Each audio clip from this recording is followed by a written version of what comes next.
بسم الله الرحمن الرحيم، ورجعت لكم فيديو جديد. النهارده هنعمل مع بعض الفراشات الترند دي، بس المره دي هي مختلفه تماما. مختلفه ليه؟ لان الفراشات دي عندنا احنا بس، مش عند اي حد تاني. طبعا كلكم بقى لفيتوا وشفتوا الفراشات اللي موجوده عامله ازاي، وبقيتوا عارفين اماكنها فين. وكمان الفراشات حجمها صغير جدا، اللي هي اللي عملناها مع بعض في البوكيه الكبير قوي في الفيديو اللي فات، فاللي ما شافوش يروح يشوفه. طيب هنعمل ايه مع بعض النهارده؟ هنعمل الفراشات البوكيهات الصغيره. ليه بقى مي عملت البوكيهات الصغيره؟ وهقول لكم الخرفان دي هنعمل بيها ايه في الاخر. طيب ليه بقى مي عملت الفراشات الصغيره، الفراشات المختلفه دي؟ عشان احنا مختلفين كعاداتنا، طول عمرنا بنحاول نعمل لكم الترند، بنحاول نعمل لكم الحاجه المختلفه. طيب احنا بقى عايزين نبدع شويه. نبدع ازاي؟ مش لازم نفس شكل الفراشات التقليدي اللي موجود في كل حته. انا بقى جبت لكم مجموعه الفراشات دي كلها، هتلاقوها عندي على التليجرام، كلها بفراشات مقصوصه للي عايزها. تمام. وهعمل لكم فيديو تجيبوا الفراشات منين، عشان بس انا ما بجبرش حد يروح يعمل لي فولو على التليجرام عشان انا ببيع. انتوا عارفين انا ما ببيعش يعني سلعه معينه، وما بجبرش حد انه يروح يعمل لي فولو على التليجرام عشان ابيع مثلا فراشايه ب4 جنيه. يعني انتوا عارفين. غير كده في كل الفيديوهات اللي فاتت انا كنت بقول لكم اماكن بيع الخامات بكل تفاصيلها بكل حاجه. فانا بس لقيت ان الناس كتير قوي بقت تعمل ايه، بقت تستغل. تمام. وانا ما بحبش الاستغلال، فعشان كده قلت التليجرام دي هعملها لكم لاي حد مزنوق في خامات في اي حاجه، يبقى اسهل لكم وباسعار برضو بسيطه جدا ومش هدفها الربح نهائي. طيب بصوا يا مي، اول حاجه انا هستخدم الورق ده، ورق مقوى. الورق ده شبه الكانسون كده بس اخف شويه من الكانسون. تمام. هو كان عندي، فبدات ان انا طبعا انا عملت زي اسطمبه كده، وهعمل لكم مقاس الاسطمبه دي على الشاشه قدامكم. تمام. وبدات ان انا اقصها بالقطر الحجم اللي انتوا عايزين، عشان هنعمل ايه؟ هنعمل كده دلوقتي. يبقى تقدروا تستخدموا اي نوع ورق مقوى. في ورق اسمه ورق كانسون. في كانسون بيبقى يعني ايه، مش احجام، لا الكانسون حجم واحد، بس قصدي ان هو متانه، يعني متين شويه، خفيف شويه، او تقل الورقه نفسها. تمام. اللي هو اللي بنلف بيه البوكيهات، اكيد كلكم عارفينه وموجود ومنتشر في كل حته في الدنيا. طيب ده بقى ورق بيبقى فيه لمعه شويه.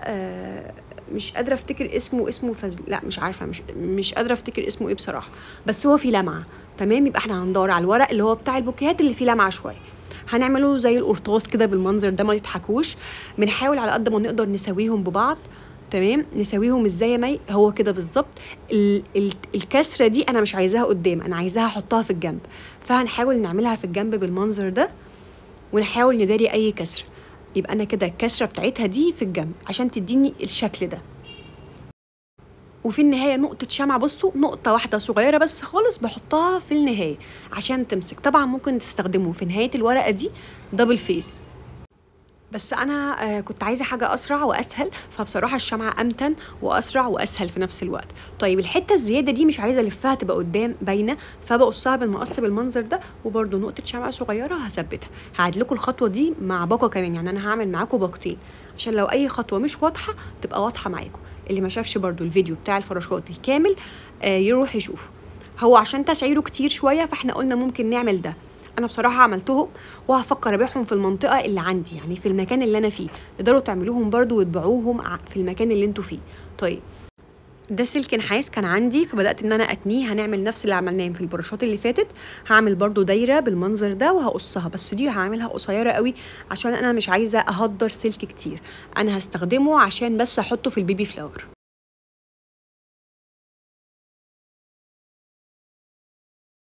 زي ما قلت لكم هعمل لكم فيديو ازاي تجيبوا الفراشات دي من على النت، عشان لو انتوا حابين تطبعوها عندكم ما عنديش اي مشكله. اللي عايز الفراشات يشتريها بالواحده مقصوصه وكل حاجه موجوده عندي على التليجرام. التليجرام هيكون في صندوق الوصف يعني. هتبصوا تحت الفيديو كده هتلاقي فيه لينك بتاع التليجرام، هتخشوها هتجيب لكم قناه التليجرام على طول، وهتلاقوا عندها ستيلك، وهتلاقوا برده في البيبي فلاور ده متوفر وكل حاجه. وهحاول برده اوفر لكم عدد قليل من البيبي فلاور عشان الناس اللي مش عايزه تشتري باقه كامله ويبقى كتير عليها وعايزه تجرب. جربوا يا جماعه ولطيفه يعني. وبعدين الباقات دي دلوقتي بسعرها حلو يعني، وداخلين على عيد ممكن حد يقدم فيها كمان، يحط فيها ورقه من العيديه، على حسب بقى ما انتوا عايزين.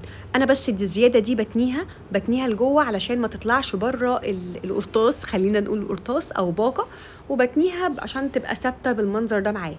وبرده هثبتها بنقطه شمع. اهم حاجه بقى دلوقتي خلاص نقطه الشمع نشفت اللي لزقنا بيها السلك والفراشه.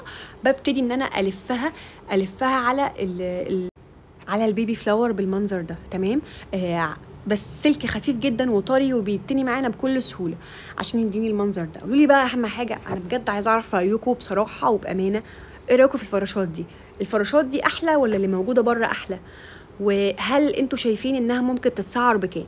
انا بصراحه بديها رينج من 25 ل 30 جنيه، ممكن كمان 35 لان الفرشه دي حجمها كبير يعني، وحاسه ان هي اغلى واقيم واشيك وكل حاجه في الدنيا. بس هل ده احلى؟ وهل البيبي فلاور الصناعي ده مقضي الغرض ولا لازم الطبيعي؟ الطبيعي طبعا انتوا عارفين اسعاره عامله ازاي بره، وبيرشوه سبراي كده عشان يدينا اللون اللي انتوا عايزينه ده. بس انا بصراحه حبيت شكل الطبيعي اكتر، سوري الصناعي اكتر، وحاسه ان هو مدي طبيعي برضه. هي بس كل الفكره، على فكره في منه اشكال وانواع وحاجات كده. ده بقى ستيكر انا كنت عاملاه، ده انا كنت شاريه، وبرده ممكن انزله لكم، اوفر لكم مثلا كميه مثلا، ابيع لكم مثلا بالخمسه بالاربعه. ومش الهدف الربح برده زي ما قلت لكم، بس الهدف للناس اللي عايزه. كنت عايزه بقى اكلمكم عن الستيكر ده، بيتعمل منه اللوجو. بس انا كنت عايزه، انا ما عملتش كده، انا عملت بقى اللوجو بتاعي بالستيكر مدور كده، وانا حاطه قصاه بايدي، وعامله منه مربع، وعامله منه لوجو اسود ولوجو ابيض، علشان لو انا هحط على بوكيه ابيض وبوكيه اسود. تمام. برضو انا هوفر لكم على فكره حوار اللوجو المدور ده، عشان لو حد عايزه باسمه باللوجو بتاعك انت، هحاول اخصص لكم برضو واجيبه لكم بسعر قليل جدا. الاسعار كلها يا جماعه يعني سهله، عشان انتوا كمان تعرفوا تشتغلوا بيها. وطبعا خيط الخيش ده. وبصوا بقى الحركه دي، ده بيبقى ورق مقوى شويه، فانت هتتكي عليه تكايه صغيره كده عشان تعرفي تعملي تربطيه او تعملي الفيونكه. الربطه دي كشكل، الربطه دي انا مش بربط الورده اللي جوه، لا هي شكل. تمام. قولي بقى تدوله كام من 10، ويا رب يكون عجبكم. وهنعمل فيونكه بسيطه، وهعمل معاكم واحد شكله تاني علشان برضو يكون واضح. الورده دي فيها تفاصيل كده ومختلفه وفيها كذا لون، فحبيت اوضحها معاكم. ده بقى ورق اللي هو كان قريب قوي من شغل المراسيل، وبنستخدمه في الأظرف في الجوابات وفي النوت بوك والحاجات دي. فهو كان عندي، لقيته متين شوية فمشي معايا في البوكيهات دي، فبرضو الورق ده يقضي الغرض. الأوراق بقى اللي هي في ورق لف البوكيهات نفسه لما يبقى خفيف، ايه الحل ليه؟ أول حاجة بنقص ورقة، نفس الحجم اللي أنا قلت لكم عليه ده، نقص الورقة كانسون يبقى متين، وبعدين تحطوا ورقة فوقها لو انتوا عايزين بقى اللي هو الشكل اللي بيبقى اللي هو بيبقى شفاف والحاجات دي. يا رب بس تكون فهمتوا قصدي ايه. انا بس عشان ايدي كانت بتتهز شويه فشلت الزيادات من الجنبين. هنعمل نفس الفكره فيها. بصوا لما تيجوا تلفوا لقيتوا اللفه غلط، يبقى اقلبوا الورقه. يعني انا نفسي لسه ايدي ما خدتش طبعا على البوكيه، فعماله بجرب طب ايه ده، لا كده صح. بصوا كده صح اهي، عملت معايا. ده الشكل اللي بقول لكم عليه. مش عايزه نهايه الورقه تبقى قدام، لا انا عايزاها في الجنب، نقطه شمع وبنثبتها بالمنظر ده. عايزاكم بقى تشوفوا كميه الفراشات اللي انا عايزه اقول لكم، عشان اجيبها دي سهرت. عايزه اقول لكم طبقت يوم كامل عشان اعرف اجيب الفراشات دي واجمعها واقصها. قعدت يومين اقصها، الموضوع مش سهل تماما. فهل فعلا بعد التعب ده كله، هل هي فعلا لما تتباع ب4 جنيه كتير ولا قليل؟ قولوا لي برده كده في الكومنتات. حجمها كبير عن الحجم الفراشات اللي بره. الفراشات التانية طبعا عشان انا استخدمتها في بوكيه كبير فكان حجمها اصغر، لكن دي حجمها اكبر شويه عشان قلت هستخدمها في بوكيه واحد، فعشان تبقى ماليه مركزها يعني. وبرده البيبي فلاور ده على فكره برده سعره غالي، فعشان كده برده انا بقول البوكيه ما يبقى 30 جنيه حلو ولا لا.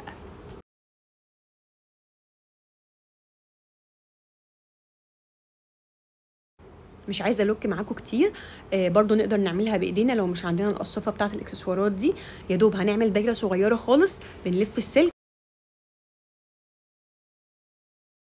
وما تطولهوش برضو قوي عشان ما يهدرش معانا، ونقطه شمع صغيره. خلي بالكم لو الشمع يعني بقاله فتره في الكهرباء ممكن يبقى سخن جدا، فهياخد وقت على ما ينشف، فانتوا تفضلوا ماسكينه شويه كده لحد ما ينشف في ايديكم، عشان لو انتوا سبتوه كده ممكن يتفك منكم ويقع او ينشف بطريقه غلط زي ما عمل معايا كده. فلازم تسيبوه كده لما تتاكدوا ان هو خلاص ابتدى ينشف يعني.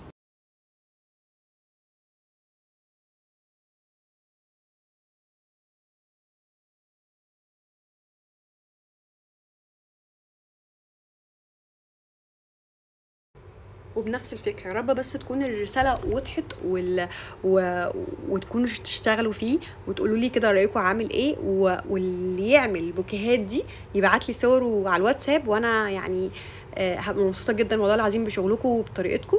وكل واحد بقى طبعا ليه طريقة وليه ستايل. تمام. الاستيكر ده كمان زي ما قلت لكم ممكن احاول اوفره لكم، يعني لو المهم تبدأوا وتشتغلوا بحاجات بسيطة جدا تقدروا تعملوا مشروع وطالع ترند قوي الفترة دي، فتقدروا تستغلوا الموقف ده. وممكن كمان في عيد برضو فالناس تقدر تستخدمه. كنت عايزه اقول لكم بقى ان انا الخلفيه اللي انا كنت قصاها برضو دي ان احنا نقدر نضيفها على البوكيه، فانا قولوا لي رايكم لو اتضافت على البوكيه هتبقى شكلها حلو ولا لا. ما ينفعش فراشه جنب خروف، لان لما انا قلت لمرنا قالت لي فراشه جنب خروف ازاي شكلها مش حلو. فانتوا بقى باخد رايكم انتوا، لو ضفنا الفراشه دي هتبقى لطيفه ولا مش لطيفه. يبقوا اطلعوا برضو فوق شويه كده واربطوا الربط عشان تبقى مظبوطه.